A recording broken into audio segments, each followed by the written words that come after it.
Highway ದಾಟುವ ವೇಳೆ ಅಪರಿಚಿತ ವಾಹನ ಡಿಕ್ಕಿ ಹೊಡೆದು ಯುವಕನೊಬ್ಬ ಸ್ಥಳದಲ್ಲೇ ಮೃತಪಟ್ಟಿರುವ ದುರ್ಘಟನೆ ನಡೆದಿದೆ. ಚಿಕ್ಕಬಳ್ಳಾಪುರ ತಾಲೂಕಿನ ಸೇಟದಿನ್ನಿ ಸಮೀಪ ರಾಷ್ಟ್ರೀಯ ಹೆದ್ದಾರಿ 44ರಲ್ಲಿ ಈ ಘಟನೆ ಸಂಭವಿಸಿದೆ. ಮೃತರನ್ನ ಗುಡಿಬಂಡೆ ತಾಲೂಕಿನ ಯರ್ಲಕ್ಕೇನಹಳ್ಳಿ ಗ್ರಾಮದ 33 ವರ್ಷದ ಮಂಜುನಾಥ್ ಎಂದು ಗುರುತಿಸಲಾಗಿದೆ.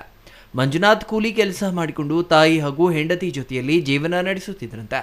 ಎಂದಿನಂತೆ ನಿನ್ನೆ ಸಹ ಆಂಧ್ರಪ್ರದೇಶದ ಕದರಿ ಬಳಿ ಪೌಲ್ಟ್ರಿಗಳಿಗೆ ನೇಲ್ಹುಟ್ಟು ತುಂಬುವ ಕೆಲಸಕ್ಕೆ ಹೋಗಿದ್ದಾರೆ.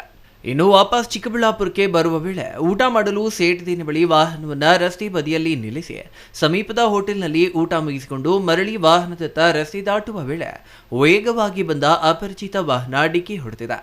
ಇನ್ನು ಡಿಕ್ಕಿಯ ತೀವ್ರತೆಗೆ ಯುವಕ ಸ್ಥಳದಲ್ಲೇ ಮೃತಪಟ್ಟಿದ್ದಾನೆ. ಇನ್ನು ಘಟನೆಯ ಬಳಿಕ ಡಿಕ್ಕಿ ಹೊಡೆದ ವಾಹನ ಸಮೇತ ಚಾಲಕ ಸ್ಥಳದಿಂದ ಪರಾರಿಯಾಗಿದ್ದಾನೆ ಎನ್ನಲಾಗಿದೆ. ಹುಡುಗರು ನಿನ್ನೆ ಬೆಳಗ್ಗೆ 6 ಗಂಟೆಗೆ ಪೊಟ್ಟು ಗಾಡಿಗೆ ಹೋಗಿದ್ದಾರೆ.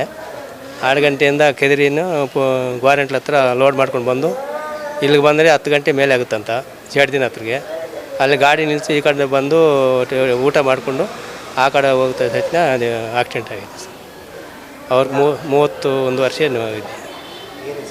ಅವ್ರದ್ದು ಮಂಜುನಾಥ ಅಂತ, ಯರ್ಲಕ್ಕೇನಹಳ್ಳಿ ಆಗಿದೆ ಸರ್.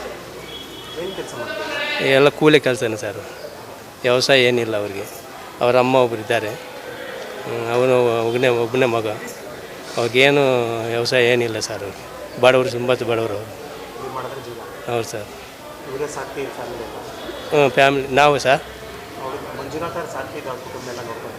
ಹೌದು ಸರ್. ಅವರೊಬ್ಬನೇ ಸರ್. ಏನು ತೀರೋಗಿದೆ ಸರ್ ಅವರು.